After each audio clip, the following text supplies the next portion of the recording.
નમસ્કાર, જીએસટીવીમાં આપનું સ્વાગત છે। હું છું ભદ્રેશ, આપ જોઈ રહ્યા છો ફાસ્ટ ટ્રેક સમાચાર।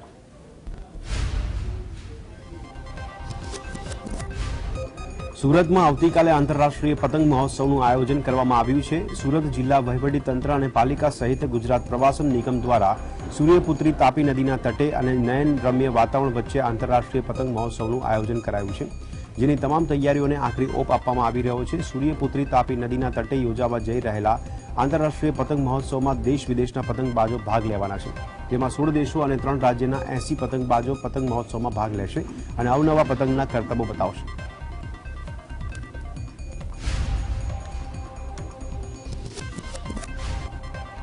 સુરેન્દ્રનગર જિલ્લામાં ચાઇનીઝ દોરીનું વેચાણકર્તાઓને ઝડપી પાડવા જિલ્લા પોલીસ વડાએ ખાસ ડ્રાઈવ શરૂ કરી છે। પોલીસ વડાએ કહ્યું હતું કે જિલ્લામાં જ્યાં ચાઇનીઝ દોરીનું વેચાણ થતું હશે ત્યાં તંત્ર દ્વારા દરોડા પાડવામાં આવશે। ચાઇનીઝ દોરીનું વેચાણ કરનારાઓ સામે કાર્યવાહી કરવા માટે પોલીસ દ્વારા કંટ્રોલ રૂમને જાણ કરવા અનુરોધ કરવામાં આવ્યો છે। પોલીસની ચાઇનીઝ દોરી સામેની ઝુંબેશમાં જીવદયા પ્રેમીઓ સહિતના લોકો પણ સહભાગી બન્યા છે।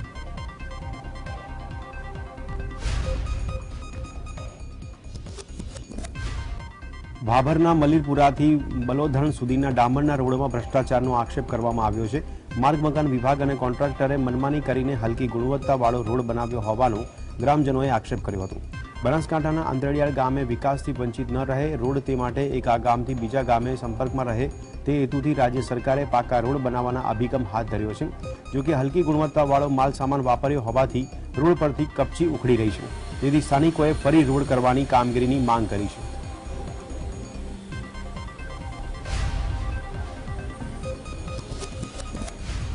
અમદાવાદમાં બાપુનગર વિસ્તારમાં છેલ્લા 1 મહિનાથી રોડનું કામકાજ ચાલી રહ્યું છે। બાપુનગર ચામુંડા બ્રિજથી લઈ હીરાવાડી સુધી આરસીસી રોડનું કામ ચાલી રહ્યું છે, ત્યારે રોડનું કામકાજ ખૂબ ધીમું ચાલતું હોય તેવી સ્થાનિકો દ્વારા ફરિયાદ કરવામાં આવી છે। સાથે સાથે સ્થાનિક આગેવાનો આક્ષેપ છે કે આ રોડ બનાવ્યા પરંતુ તેની લેવલિંગ સરખું કરવામાં નથી આવ્યું। જો વરસાદ પડશે તો ગટરના પાણી સીધા ચાલીમાં જશે અને રોડ જ્યાં બન્યા છે ત્યાં ગટરના ઢાંકણા પર રોડ બનાવી દીધો છે, જેથી લોકોના કરોડો રૂપિયાનું પાણી થતું હોવાનું જોવા મળ્યું છે।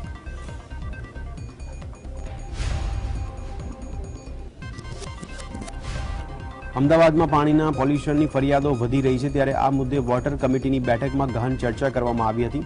અધિકારીઓને આ સમસ્યાનો ઝડપી ઉકેલ લાવવા માટે તાકીદ કરવામાં આવી છે। અમદાવાદ શહેરમાં ખાસ કરીને કોટ વિસ્તાર અને પૂર્વ વિસ્તારમાં પાણીના પ્રદૂષણની ફરિયાદો વધુ જોવા મળે છે।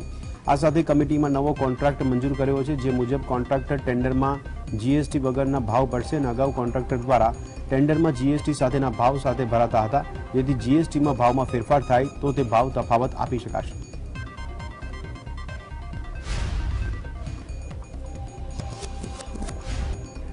નવસારી જિલ્લાના વાંસદા તાલુકાના નાના ભમતી ગામના તત્કાલીન સરપંચ અને તલાટીએ કૌભાંડ કર્યું હોવાનો ગુનો નોંધાયો છે। મનરેગા યોજનામાં ખોટા જોબ કાર્ડ બનાવીને તત્કાલીન સરપંચ અને તલાટીએ 3.54 લાખ રૂપિયા ચાઉ કરી લીધા હતા। વર્ષ 2007 થી 2018 દરમિયાન ગ્રામજનોની જાણ બહાર એકબીજાના મેળા પીપળામાં નાણાં ઉપાડી લીધા હતા।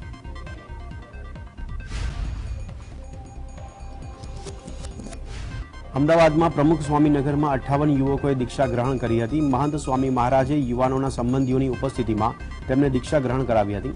મહોત્સવ મહત્વનું છે કે 15 ડિસેમ્બરથી શરૂ થયેલા આ મહોત્સવમાં દરરોજ લાખોની સંખ્યામાં હરિભક્તો આવી રહ્યા છે। અહીં મહોત્સવને જોવા અને માણવા માટે ગુજરાત અને અન્ય રાજ્યમાંથી હરિભક્તો તેમજ દેશ વિદેશથી પણ હરિભક્તો આવે છે।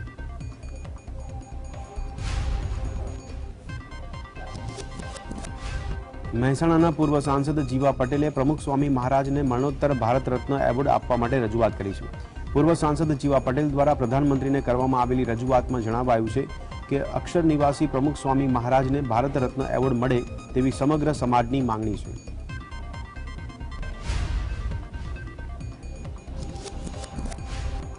અમૂલના એમડી પદેથી આરએસ સોઢીએ અચાનક જ રાજીનામું આપતા ચર્ચાનો વિષય બન્યો છે। લાંબા સમયથી સોઢી અમૂલના એમડી પદે હતા।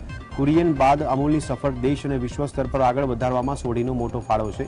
સોઢીએ જીએસટીવી સાથેની વાતચીતમાં કહ્યું હતું કે તે એક્સટેન્શન હતા। જો કે સોઢીના રાજીનામા બાદ ચર્ચા ઉઠી છે કે સોઢીએ રાજીનામું આપ્યું છે કે પછી તેમનું રાજીનામું લઈ લેવાયું છે।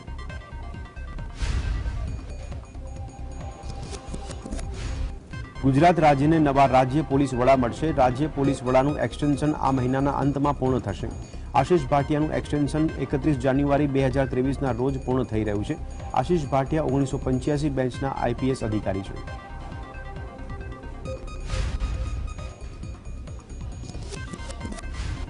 સુરત પોલીસે વ્યાજખોરો સામે મોટી કાર્યવાહી હાથ ધરી હતી। ગૃહમંત્રીના આદેશ બાદ સુરત પોલીસ સ્ટેશન એક્શનમાં આવી છે અને મોટી સંખ્યામાં વ્યાજખોરોની અટકાયત કરવામાં આવી છે। સુરતના ઝોન 5 વિસ્તારમાં ડ્રાઈવ ચલાવીને કુલ 30 જેટલા ગુના દાખલ કરવામાં આવ્યા છે।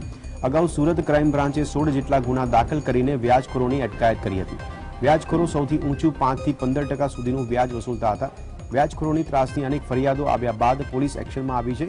વ્યાજખોરો સામે એક સપ્તાહ સુધી ડ્રાઈવ ચલાવવામાં આવશે।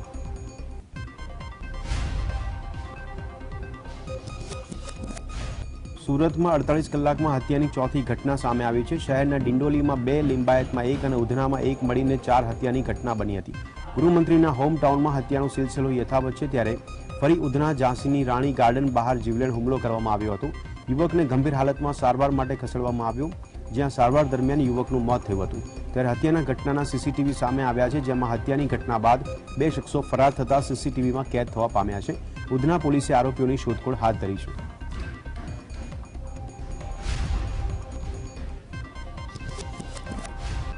કેશોદમાં યુવાન પાસે ઊંચું વ્યાજ વસૂલી લાખોની પઠાણી ઉઘરાણી કરતા 5 વ્યાજખોરો વિરુદ્ધ ફરિયાદ દાખલ કરાઈ હતી। ત્યારે પોલીસે 5 વ્યાજખોરો પૈકી મુખ્ય સૂત્રધાર રવિ ટાટમિયા નામના વ્યાજખોરને ઝડપી પાડ્યો છે। મળતી માહિતી મુજબ કેશોદના અગતરાઈ ગામના યુવાને પાનના ગલ્લામાં નુકસાન થતા 20% ઊંચા વ્યાજે પૈસા લીધા હતા। યુવાન ઊંચું વ્યાજ ચૂકવતો હોવા છતાં 2 છેડા ભેગા ન થતા ખેતીની જમીન પણ વેચી નાખી હતી।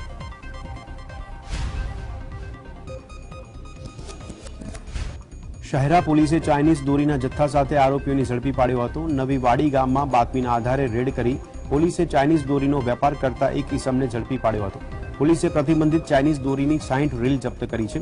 પોલીસે ઝડપેલા શખ્સ પાસે જાહેરનામા ભંગ બદલ કાર્યવાહી હાથ ધરવામાં આવી છે।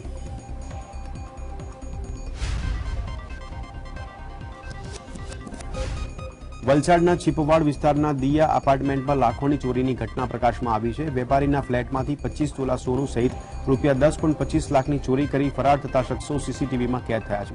વલસાડ સિટી પોલીસે સીસીટીવીના આધારે તપાસ હાથ ધરી છે।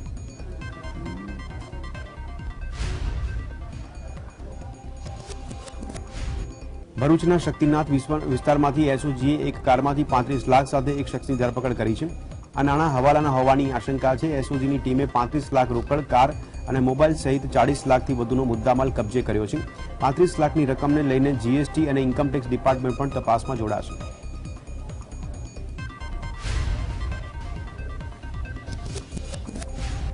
બનાસકાંઠાના કાંકરેજના થરામાંથી જુગારધામ ઝડપાયું હતું। પોલીસે વરલી મટકાનો જુગાર રમતા 5 લોકોને ઝડપી પાડ્યા હતા, જ્યારે અન્ય 2 શખ્સો ફરાર થઈ ગયા હતા।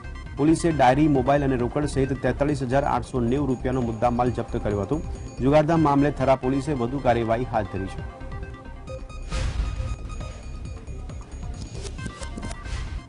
નાગેશ્વર મહાદેવ જ્યોતિર્લિંગ મંદિરના પૂજારી હરિ મહારાજ પર હુમલાનો મામલો સામે આવ્યો છે। આ બનાવને લઈને પોલીસ દ્વારા 14 જેટલા આરોપીઓ પર આઈપીસીની કલમ 307 સહિત અન્ય કલમો મુજબ ગુનો નોંધાયો છે।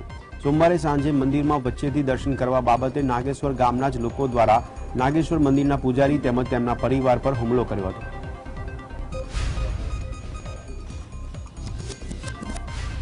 મહેસાણાના સાગરદાણે કેસમાં પૂર્વ ગૃહપ્રધાન વિપુલ ચૌધરી મહેસાણા કોર્ટમાં હાજર થયા હતા। આ કેસના 22 આરોપીમાંથી 3 આરોપીઓના નિધન થતા અને બાકી રહેલા 19માંથી 15 આરોપીઓ હાજર રહ્યા અને 4 આરોપીઓ ગેરહાજર રહ્યા। કોર્ટે આ કેસની આગામી 19 જાન્યુઆરીએ છેલ્લી મુદત આપી છે।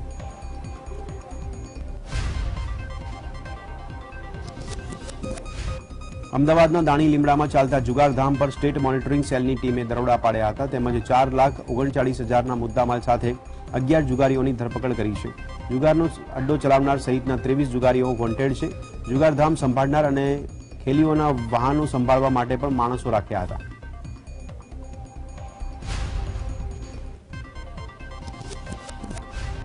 સુરેન્દ્રનગર શહેરમાં 2018માં પુત્રની હત્યા કરનારી સાવકી માતાને લીંબડી કોર્ટે આજીવન કેદની સજા ફટકારી છે।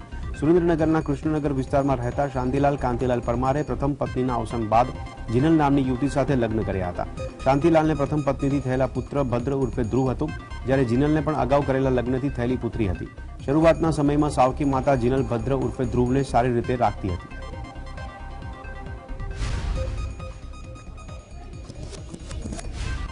વાઘોડિયામાં રહેતા મિસ્ત્રી પરિવારે સામૂહિક આપઘાત કરતા હડકંપ મચી ગયો છે। પ્રિતેશ મિસ્ત્રીએ પત્ની અને સંતાનની હત્યા કરી પોતે ફાંસો ખાઈને જીવન ટૂંકાવ્યું હતું। આર્થિક સંકળામણને કારણે આ અંતિમ પગલું ભર્યું હોવાનું બહાર આવ્યું છે। પોલીસે તમામ દિશામાં તપાસ હાથ ધરી છે। વ્યાજખોરનો ત્રાસ હોવાની શક્યતાને લઈને તે દિશામાં પણ તપાસ શરૂ કરી છે।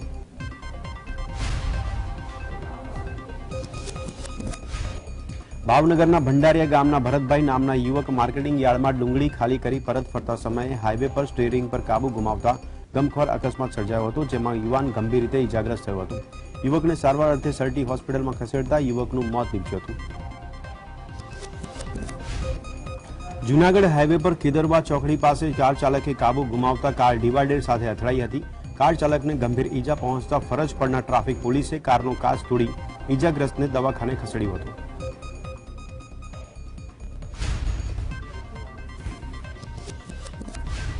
સુરતના કતાર ગામમાં ગજેરા સર્કલ પાસે રસ્તો ક્રોસ કરવા જતી મહિલાને બાઇકે અડફેટે લીધી હતી, જેમાં મહિલાના હાથ પગમાં ફ્રેક્ચર થયું છે તો માથાના ભાગે ગંભીર ઈજાઓ પહોંચી છે।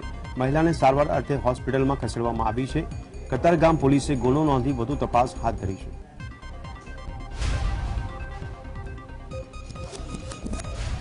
રાજકોટના બામણબોર પાસે હિટ એન્ડ રનમાં એક યુવાનનું ઘટના સ્થળે મોત નીપજ્યું છે, જ્યારે એક યુવાન ઈજાગ્રસ્ત છે। એક કારે બે યુવાનોને અડફેટે લીધા હતા। હિટ એન્ડ રન સર્જનારી કારની નંબર પ્લેટ મળી આવતા તેને સ્થાનિકોએ પોલીસને હવાલે કરી હતી।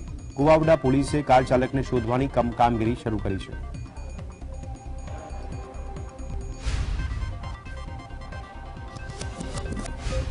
સુરતમાં હત્યાની 3 ઘટનાએ સુરત પોલીસને દોડતી કરી હતી। સુરતના ડિંડોલી અને લિંબાયત બાદ ફરી ડિંડોલી વિસ્તારમાં ખૂની ખેલ ખેલાતા એક યુવકનું મોત નીપજ્યું છે। ઇમરાન નામના યુવકને જાહેરમાં ઘાતક હથિયાર વડે મોતને ઘાટ ઉતારી દેવામાં આવ્યો હતો।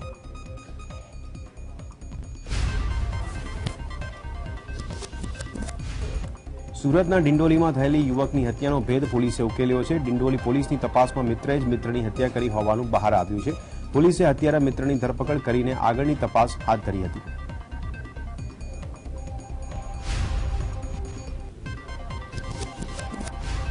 જૂનાગઢના માંગરોળમાં આર્થિક સંકળામણમાં ફસાયેલા યુવકે ઝેરી દવા ગટગટાવીને આપઘાત કર્યો છે।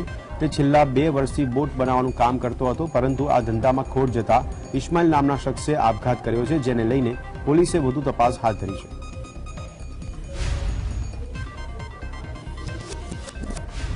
અમદાવાદની કેડી હોસ્પિટલ પાસે એક કારમાં અચાનક આગ લાગી હતી।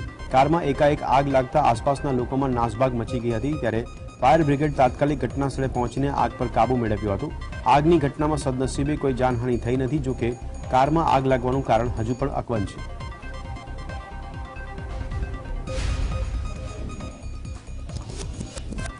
બનાસકાંઠાના થરાદના રાહ ગામે ચોરીનો વિચિત્ર બનાવ બન્યો હતો। કેટલાક શખ્સો દ્વારા કારના ટાયરની ચોરી કરીને ફરાર થઈ ગયા હતા। કારની નીચે સિમેન્ટની ઈંટો ગોઠવીને કાર ઊંચી કરી તેમજ કારના ટાયર ચોરીને અજાણ્યા શખ્સો ફરાર થયા છે।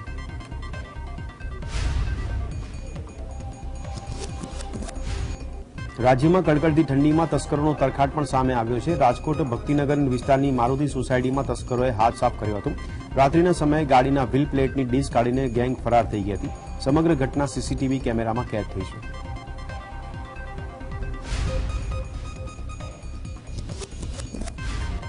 અમરેલીના ધારીના મણાવવા ગામે ખેતીની જમીન ખાલી કરાવવા 3 રાઉન્ડ હવામાં ફાયરિંગ કરાયું। 7 શખ્સોએ જુદી જુદી વાડીઓમાં જઈને મકાન અને વાહનોમાં તોડફોડ પણ કરી હતી। કેશોદ પંથકના ખેડૂતને ગામ છોડી જતા રહેવા માટે પણ ધમકાવ્યા હોવાનો આક્ષેપ થયો છે। છેલ્લા 1.5 માસથી જમીન પર ગેરકાયદેસર કબજો મેળવીને ચણાનું વાવેતર કરવામાં આવ્યું હતું, તો બીજી તરફ ખેડૂત વીરાભાઈએ ચલાલા પોલીસ સ્ટેશનમાં 7 શખ્સો સામે ફરિયાદ નોંધાવી છે।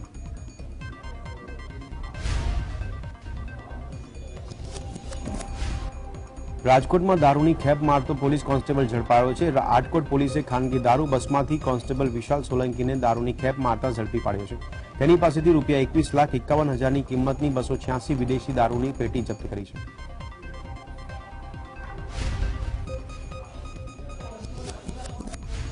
કેશોદના અગતરાઈ ગામનો યુવાન વ્યાજના વિષચક્રમાં ફસાઈ જતા પોલીસનું શરણ લીધું છે। યુવાને 5 વ્યાજખોરો સામે પોલીસમાં ગુનો દાખલ કરાવ્યો છે। રવિ ટાટમિયા, રાજ કરમટા, રામ રબારી, ડીજે ફૂટવાળો સહિતના લોકો સામે પોલીસ ફરિયાદ દાખલ કરી છે। ફરિયાદીએ 20% લેખે વ્યાજની ચૂકવણી કરી હતી, તેમ છતાં વધુ રકમ ચૂકવવા જમીન પણ વેચવાનો વારો આવ્યો હતો।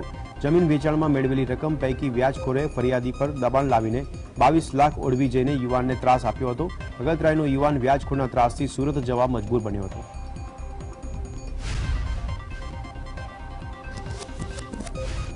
અમદાવાદમાં નોંધાયેલા માનવ તસ્કરીના 2 ગુનાની તપાસમાં ક્રાઇમ બ્રાન્ચને મોટી સફળતા હાથ લાગી છે. મોનિકા અને બિપિન નામના આરોપીઓ હિંમતનગરમાં બાળકની તસ્કરી કરતા ઝડપાયા છે. ક્રાઇમ બ્રાન્ચે બંને આરોપીઓની ધરપકડ કરી છે.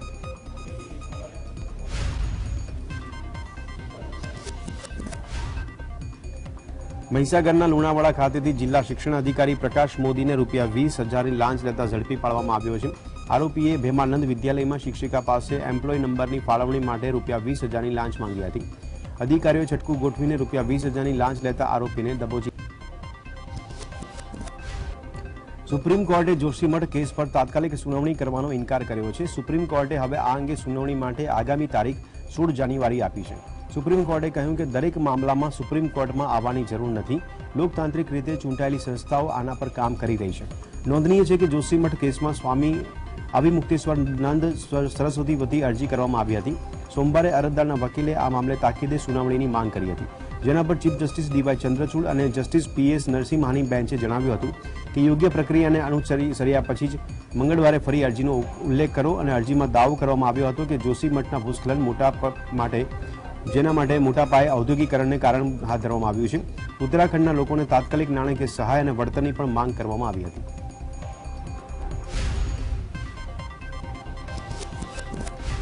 ઉત્તરાખંડના જોશીમઠને સોમવારે સરકારે આપત્તિગ્રસ્ત વિસ્તાર જાહેર કર્યો. જોશીમઠ અને આસપાસના વિસ્તારોમાં બાંધકામ પર પ્રતિબંધ લગાવવામાં આવ્યો છે. આ મુદ્દે વડાપ્રધાન કાર્યાલયે રવિવારે એક ઉચ્ચસ્તરીય બેઠક યોજી હતી. કેન્દ્રએ તરત જ લોકોને શિફ્ટ કરવા માટે એક્શન પ્લાન તૈયાર કર્યો છે. કેન્દ્ર સરકારની 2 નિષ્ણાંતની ટીમ જોશીમઠની મુલાકાતે મોકલી હતી, જેમાં જલશક્તિ મંત્રાલયની ટીમ સામેલ હતી. જોશીમઠમાં 603 મકાનોમાં તિરાડ પડી ગઈ છે. મોટાભાગના લોકો ભયના કારણે ઘરની બહાર જ રહ્યા છે. ભાડુઆતો પણ ભૂસ્ખલનના ભયથી ઘર છોડીને ચાલ્યા ગયા છે.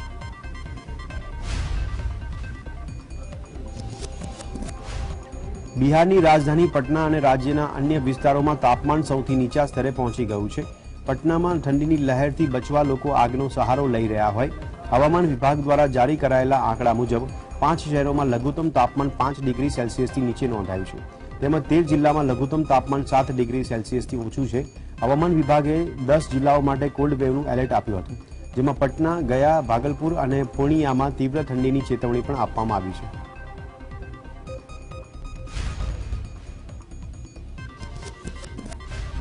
ભારત અને શ્રીલંકા વચ્ચે 3 મેચની વનડે શ્રેણી આજથી શરૂ થઈ રહી છે. આ સિરીઝનું પ્રથમ વનડે મેચ ગુવાહાટીના બાલાસપારા ક્રિકેટ સ્ટેડિયમમાં રમાશે. આ સિરીઝમાં કેપ્ટન રોહિત શર્મા, વિરાટ કોહલી અને કેએલ રાહુલની વાપસી થઈ છે. સિનિયર્સની વાપસીથી ટીમ મજબૂત બની ગઈ, પરંતુ સાથે જ પ્લેઇંગ 11ની પસંદગી કરવામાં પણ મોટી સમસ્યા ઊભી થશે. ભારતની છેલ્લી વનડેમાં બેવડી સદી ફટકારનાર ઈશાન કિશનને પહેલી વનડેમાં બહાર બેસવું પડશે તેવી શક્યતા છે. ટીમ ઇન્ડિયા બેટિંગ અને બોલિંગમાં સારું સંતુલન ધરાવે છે, પરંતુ તેમ છતાં તેની છેલ્લી વનડે શ્રેણીમાં બાંગ્લાદેશના હાથે હારનો સામનો કરવો પડ્યો હતો. આવી સ્થિતિમાં કોચ રાહુલ દ્રવિડ અને સુકાની રોહિત શર્મા આ વખતે કોઈપણ પ્રકારની ઢીલાસ લેવાનું પસંદ કરશે નહીં.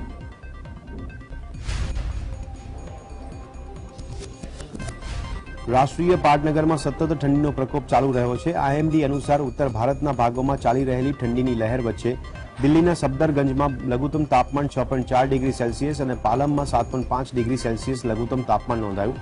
પાલમ વિસ્તારમાં 50 મીટર અને સફદરગંજમાં 200 મીટર સુધી વિઝિબિલિટી નોંધાઈ હતી.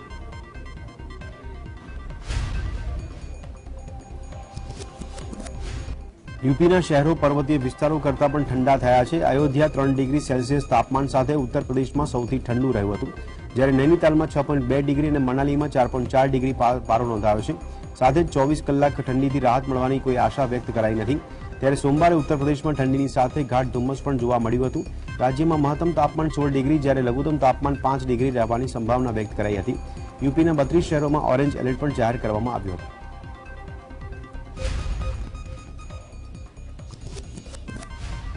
ઉત્તર પ્રદેશના તાપમાન ગગડીને 3.2 ડિગ્રી સેલ્સિયસ સુધી પહોંચી ગયું હતું, જ્યારે આગામી 48 કલાક સુધી પણ ઠંડીની રાહત નહીં મળે તેવી શક્યતા છે. જ્યારે બીજી તરફ ધોરણ 8 સુધીના વર્ગો 14 જાન્યુઆરી સુધી, ધોરણ 9 થી 12 સુધીના વર્ગો 10મી જાન્યુઆરી સુધી બંધ રાખવાનો નિર્ણય કરાયો છે. સોમવારે પણ ગાઢ ધુમ્મસ છવાયું હતું, ત્યારે વિઝિબિલિટી 20 મીટરથી ઓછી રહી હતી.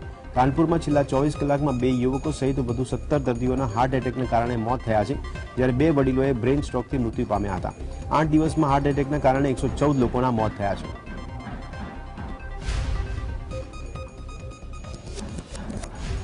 રાજધાની દિલ્હી ગાઢ ધુમ્મસ અને કાતિલ ઠંડીના કારણે થંભી ગઈ હતી. ગાઢ ધુમ્મસના કારણે દિલ્હીમાં 30 જેટલી ફ્લાઇટ સમય કરતાં મોડી પડી તો વાહન વ્યવહાર પર અસર પડી છે. લોકો કાતિલ ઠંડીથી બચવા ગરમ કપડાનો સહારો લઈ રહ્યા છે. તો બીજી તરફ હવામાન વિભાગે હજુ પણ વધારે ઠંડી પડે તેવી આગાહી કરી છે.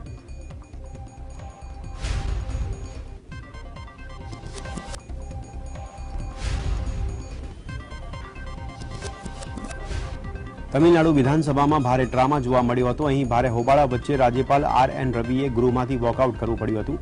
ગવર્નર અને મુખ્યમંત્રી એમ.કે. સ્ટાલિન વચ્ચે ઘણા સમયથી વિવાદ ચાલી રહ્યો છે, જે ગૃહમાં પણ જોવા મળ્યો હતો. સીએમએ કહ્યું કે સરકાર દ્વારા તૈયાર કરેલા ભાષણનો જ રેકોર્ડમાં સમાવેશ કરવો જોઈએ અને રાજ્યપાલ દ્વારા ઉમેરવામાં આવેલી વસ્તુઓને રેકોર્ડમાં સામેલ કરવી જોઈએ નહીં. તમિલનાડુમાં મુખ્યમંત્રી એમ.કે. સ્ટાલિન અને રાજ્યપાલ આર.એન. રવિ વચ્ચેના સંબંધોને લઈને વિવાદ એટલા બધા વધી ગયા છે કે રાજ્યપાલે જ ગૃહનો બહિષ્કાર કર્યો અને વોકઆઉટ કર્યું હતું.